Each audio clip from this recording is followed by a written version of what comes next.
cribbed as they were from old F. Scott Fitzgerald novels, probably had nothing to do with reality.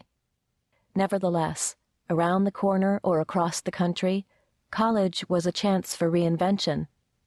Having spent her high school years dressed as drably as possible in black Levi's and white T-shirts, assiduously avoiding any gesture that could be seen as ostentatious or attention-seeking in any way, Miranda decided to branch out sartorially.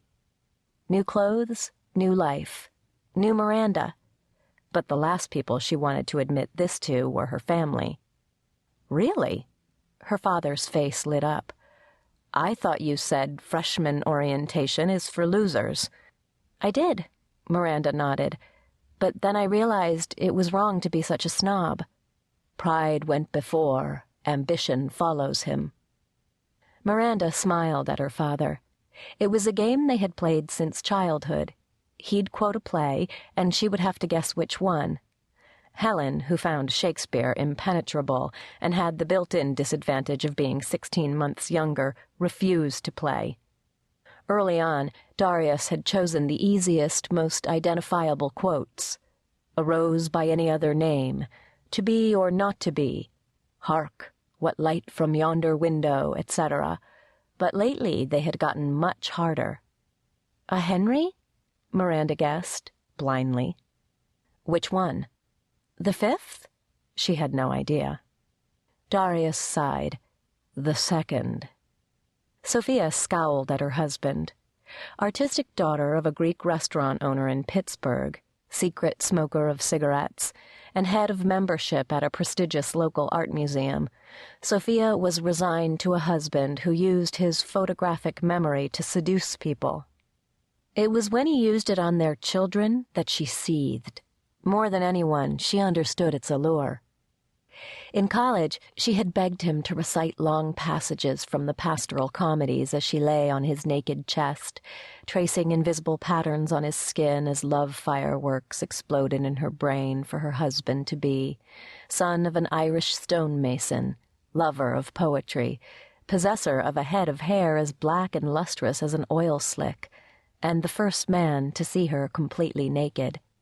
Not only could he recite the entire Shakespeare canon from memory, but after only a fleeting glance at the back of a cereal box, he could also tell you the number of riboflavins and percentages of protein based on a 2,000-calorie diet within a portion, as well as the last known location for Katie, a missing moon-faced 12-year-old from Evansville, Indiana. As a young man, his memory had earned him a reputation for brilliance. So when Darius McMartin fell in love with skinny, moody Sophia Theophanides, who sat 4 rows behind him in astronomy for poets, she could hardly believe her luck. But in the intervening 22 years, Sophia had come to view her husband's talent as something else, a cheap party trick, mere mimicry, a thing that could win a Buick on a game show but nothing more. Too late, she realized she had married a regurgitator, not a creator. Must we? She asked her husband. Yeah, Helen seconded the thought. It's a lot of pretentiousness before 9 in the morning.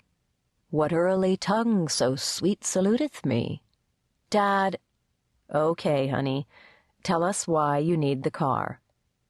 Helen opened her mouth and closed it. Is it a boy? Darius asked. Is it ever anything else? Miranda asked. Why don't you shut it? Helen answered. Why don't you? Miranda said. Forget it, Helen said. I'll take the bus. My needs are always secondary in this family. Whenever the girls fought, a cold front rolled through Sophia's heart. As children, the two had gotten along eerily well.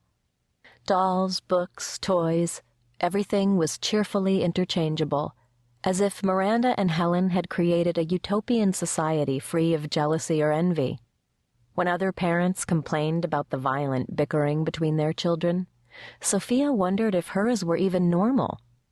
At night, after putting them to sleep in separate cribs, she'd go back to check on them an hour later and find Miranda, the older and more mobile, curled up in her sister's bed, their 2 small bellies rising and falling in sync.